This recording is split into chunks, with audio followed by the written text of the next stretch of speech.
રાજકોટના પુનિતનગરમાં આવેલા પરેશ બરડા નામના યુવક પર ફાયરિંગની ઘટના સામે આવી। શખ્સોએ કારમાં આવી અને ફાયરિંગ કરતા પરેશ બરડાને ડાબા પગમાં ગોળી વાગી, જેથી તેને તાત્કાલિક સ્થળ પર ખસેડવામાં આવ્યો। ફાયરિંગની ઘટનાને લઈ અને રાજકોટ પોલીસ દોડતી થઈ। પરેશ પેંડા ગેંગનું સભ્ય છે અને 5 દિવસ પહેલા જ જેલમાંથી છૂટ્યો હોવાનું સામે આવ્યું છે। તેને આરોપીઓ સાથે થોડા દિવસ પહેલા જ માથાકૂટ થઈ હતી।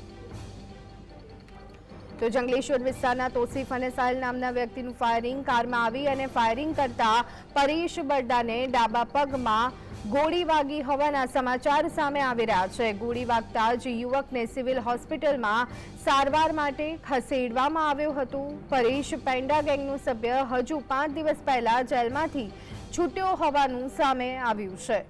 તો આરોપીઓ સાથે થોડા દિવસ પહેલા જ માથાકૂટ થઈ હોવાનું જાણવા મળ્યું હતું।